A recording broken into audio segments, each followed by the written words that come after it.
Geoff Collins, following today's 45-17 win over Kennesaw State. Coach, if you could open us up with some remarks before we take questions. Yeah, really good team win. Really proud of the guys in that locker room. 2 years ago, we were in a very similar game against a triple option team that runs it really, really well and took a loss in overtime. And I think it shows the growth, the development of this program to play one of the top teams in FCS and play at that high of a level under adverse circumstances. They've got a really good program Coach Bohannon has built. They play the game the right way, but just really, really proud of our guys. The way they handled this week, they were focused, all of those things. Big lesson, again, that we told them in the locker room is still have to finish the game the right way. I thought Andrew Thacker called a great game as the defensive coordinator in this program. Late in the fourth quarter, they still held them to 3 points, and then we gave two cheap ones up late. They earned them. They're a good program, but just the game that he called, I said this last night or yesterday, I faced this kind of offense in my career, playing and coaching, 33 times total. That was the best scout team look, developmental look we have ever had.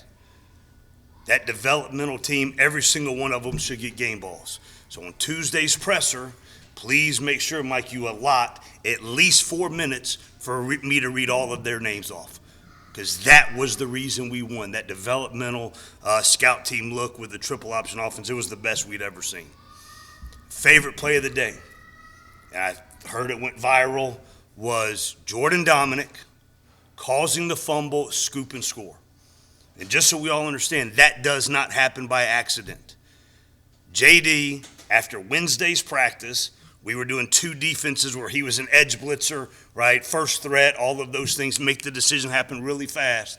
He kept our developmental quarterbacks out for 5 minutes, practice coming off the edge, taking first threat, and then when they planted in pitch, practice sticking his arm out. That's why that play happened, because JD has learned in this program how to have a process, how to apply the process, how to find any way to have an edge so that on game day you can get a play that's hopefully going to be in top 10 on top plays tonight and tomorrow morning, and it's well-deserved because he did it the right way. Caught a couple of the 9/11 tributes that were played throughout the stadium, and I think it's important to reflect on that, where we all were when those things that tragic day happened. I thought our social media staff, they do a great job every single day, but I thought the respect, the honor, all of those things that the moment requires did a great job. Then today we honored Pepper Rogers' family, Pepper Rogers' career here, Pepper Rogers, who he is to Georgia Tech community, and I was lucky I got to give his wife a hug, and I apologize. My microphone, I think it poked her, but just a sweet lady.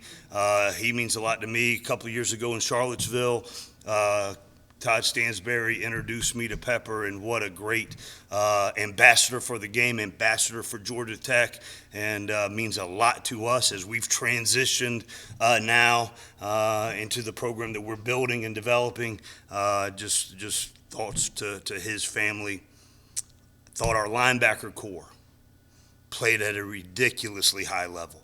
You saw Ace on the field with Charlie and Jaquez Jackson, and they played really well together and had some great plays. Charlie Thomas, we all know he's a playmaker. He had two huge plays. He was playing the Sam/nickel for us today. Then he was playing the Willie, so he got a turnover at Sam. He got a turnover at Willie. I thought he had a great game. And Quez Jackson's leadership in this program this week, the young man that he's developed into, really, really proud of him. And then Ace coming in, being a ultimate leader in this program, really good. Then offensively, Jordan Yates had a heck of a game.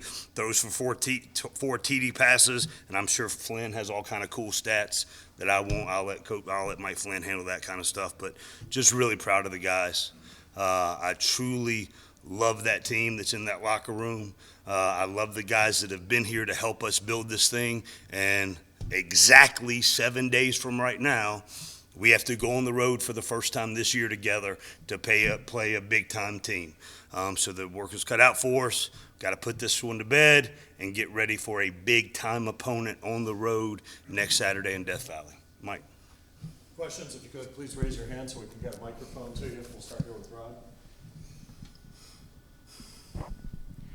Rod. On Wednesday, Coach Thacker talked about defensively they needed to have discipline, Yep. keeping their eyes in the right Yep. place. In the beginning, had a little trouble with the pitch, covering the pitch. Sure. But as the game went on, proof of what he was teaching those guys really came to. Yeah, absolutely. And then, Tariq wasn't able to go today. Tariq Carpenter, I think he got the first play, tried to battle through it but couldn't. Jalen King came in there, really battled. I think he was third on the team in tackles. What a great young man in this program, stepping up when one of his teammates goes down. And then Derek Allen played the field and the boundary today, which is not easy to do, especially when he's played the whole offseason at corner. So he had to hop in and play the nickel. He had to hop in and play the free safety, essentially. Really proud of Derek Allen, how far he's come in this program. But, yeah, once they settled down, got in a rhythm, that's a really good offense. But I thought we were fundamentally sound. Had a couple of eye control issues, late in the game that we cannot have. But overall, really proud of that group. I had the whole team give Andrew Thacker and the developmental offensive scout team a round of applause today after the game, and they well deserved. Kelly? You touched on one of the things, but you were down 3 defensive starters basically today with Z and Quan, and Riku ended up playing one snap, and you had guys step up at Kilo Stone, and Jalen, who you mentioned, and obviously Tobias and some other guys stepped in as well. Just kind of was it talk about where your defense is now in terms of depth versus a game 2 years ago where this might have been really hard on you if you go down a couple guys? There's absolutely no doubt. And I'm just really proud of them. I know our ATL philosophy, work to be above the line. If you're above the line, you're going to play. Prepare like you're a starter. Prepare to earn playing time. I remember early on there was some little comments, little innuendos, whatever, about what are we doing. Today proves that philosophy works, that philosophy is sound, that philosophy provides depth and gets guys ready to play, regardless if they're starters in everybody's mind or they're above the line and they're going to play. So whenever you're thrown into a situation like this, guys are already prepared like they're starters and they play at a high level. Not preparing all week like they're backups, don't get any burn, don't expect to play, and then all of a sudden they get thrust in there. Well, I've prepared like a backup all week. That does not happen in this program, and I think it was proof today. I appreciate that, Kelly. Geoff, how difficult was this week coming off of what happened last week? Yeah, it was difficult, but I was very proud of the coaching staff that we have, the leadership that we've developed and we've built in this program, the resiliency, the focus. All of those things were on display this week, and was really proud of the guys, how they handled it, their focus, their competitiveness every single day, appreciating the hard look that the scout team gave us every single day, instead of, why are you going so hard, which I've been at some other places, and that has happened. They appreciated it. They got better every single day, and then they came out and played at a high level today. And if I could just ask, I'm sorry, one follow-up. I know you do your best to shut out the negativity and stay focused on positive messaging and all that stuff, but I'm sure you also understand there's negativity and stuff out there, and I'm just wondering, do you think you need to do something to sort of win those people over? Do you think you need to prove that you're going in the right direction? I think if you look at 2 years ago, this exact same game, you look at today, I think that proves we're going in the right direction. We've got a locker room that's really bought in. We got a coaching staff that is all together and was really proud of the guys. I'm very easy, after being a coordinator in the SEC for 6 years, I've learned a long time ago to stay off social media, to block out noise, don't worry about it. Being a head coach now, going on my 5th year, there are certain people's opinion that I value very, very high. And it's those guys in that locker room, it's our coaching staff, it's our athletic department, it is our families that I really, really give credence to their opinions, what they think. I know exactly where this program is. I am so proud of those guys. I'm so proud to be the head coach here. And the vision, the belief, all of those things, I think you saw it on display today. Those guys are the ones whose opinions, those guys are the ones whose belief, those guys are the ones that work together and play together that really, really matters. I love our fan base. I'm so excited for them to give our players positive affirmation for playing a heck of a game, and they should, because our guys went out there and balled out under adverse circumstances, and they stayed together and they worked. And we need all the positive energy that we can get. I don't care for me. But for those guys, how hard they work, who they are, what they do for this institution, going to school at the #1 public institution in America, then going out and working every single day as hard as they can to build something special and to be a source of pride for this institution, they deserve all the positive energy everyone can muster. They're 18 to 22-year-old men that are earning a degree from an elite academic institution. They're playing in the ACC in what everybody calls one of the toughest schedules in America, and they do it with class. They do it with poise. They give great effort. They are an example for how to be a student athlete in this day and age, and I am so proud of them, and I'm lucky to coach them. Thank you, Jeff, for asking.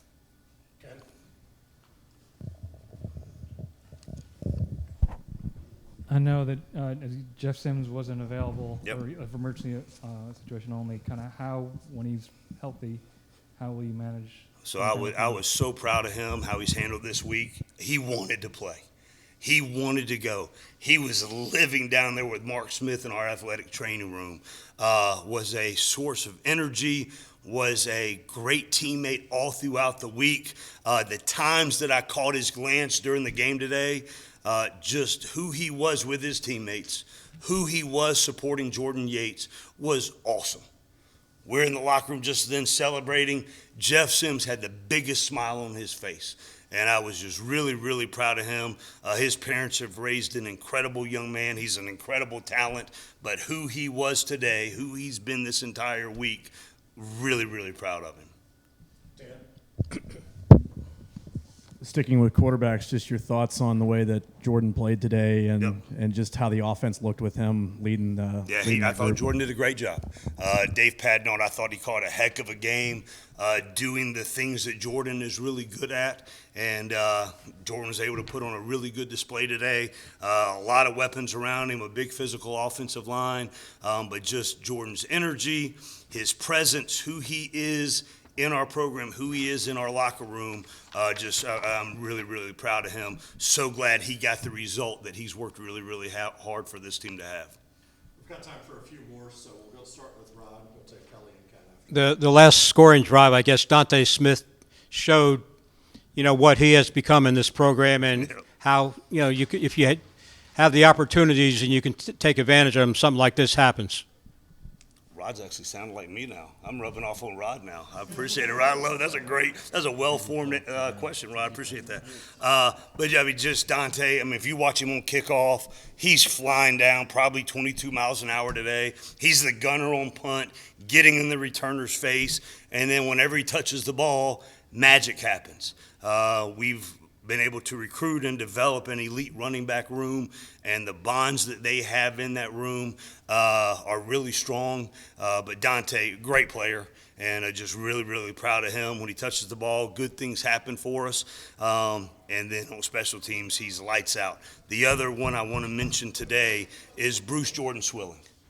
Bruce Jordan Swilling played at a really, really high level on special teams. He was a 3 special teams guy today and was just flying around on kickoff, flying around on punt blocks, not letting his guy cover, and then on kickoff return at the toughest position in college football, playing loose predator and prey on a guy running full speed down the field, and just his contribution. Really proud of Bruce as well. Okay, Patrick and then Kelly and Ken. Real quick ones, please. Coach Collins, speaking of improvement, your field goal kicker got the monkey off his back today with his first big Georgia Tech field goal. Yeah. Talk to us about Brent Samaglia, Yeah, please. just the way he just stayed dialed in. Again, block out the noise. Just trust your process. He got a new cleat on his plant foot and got a tremendous leg, accuracy, all of those things. So really proud of him scoring points today for us, and just so glad that he's here and part of the program. And the other one is Gavin Stewart. And if you watch Brent Samaglia, every one of Gavin's kickoffs, when he's banging them 3 yards out of the end zone, there's Brent celebrating with Gavin as he's coming off the field. That's really cool, right? This is a cynical world, right? And you see young men that love each other, that have each other's back. That is the thing that should be valued, and that's what we have in that locker room. It's really cool. You were 5 for 5 today in the red zone with scoring opportunities. Obviously, that's been the maybe your biggest offensive struggle in the first 2 years here. How important was that to get that confidence now for your guys in the red zone and to execute like that today? Yeah, absolutely. I thought they did a really good job, really good planning by Dave Patno and our offensive staff, working really, really well together, figuring out the things that we can do really, really well. And just, the other person I haven't mentioned enough is Kyrick McGowan. What a pleasure he is to coach. His demeanor, his attitude, his presence, his preparation, all of those things are on full display. He was our punt returner today. The poise, the calmness, the decision-making, and he is a big-time college football player. He came here, he wanted to play slot receiver and get an opportunity to help us, and he has. And I'm so proud that he's here, so thankful that Jahmyr Gibbs co-signed our locker room, co-signed our culture, so that he would come and join us to be a part of our family. Okay, wrap us up, please. To play an offense like that, as you mentioned, the Citadel game and the trouble they caused, I mean, do you take kind of not knowing, I guess, what's going to happen, is it kind of a sigh of relief you take after the game, or just kind of seeing the way the defense is playing that, it's going to work out and not going to give you problems? That's one of the top triple option offenses in the country. Again, back to our developmental team, they did a great job. Back to Coach Thacker's scheme, what you watch around college football, when you play that offense, most times people stay in one structure. They're either an 8-man front structure, they're an odd structure, there may be a bear structure. But what Coach Thacker did, he kept cycling through. We were going from odd to even, from one high to two high to bear, and just kept cycling through those things the entire game. That is hard to do. But our guys handled it. He did a great job teaching it. He did a great job coaching it and applying all the principles and fundamental beliefs that we have in our program. And our entire defensive staff, hats off to them as well. And our coaches, I thought they did a great job with our team this week, but in 7 days, we got to do it again. So it's time to get to go watch some college football now, Mike. Go watch some college football. I'm going to get some big old pizza and hang out with my family, man. But thank you, guys. God bless.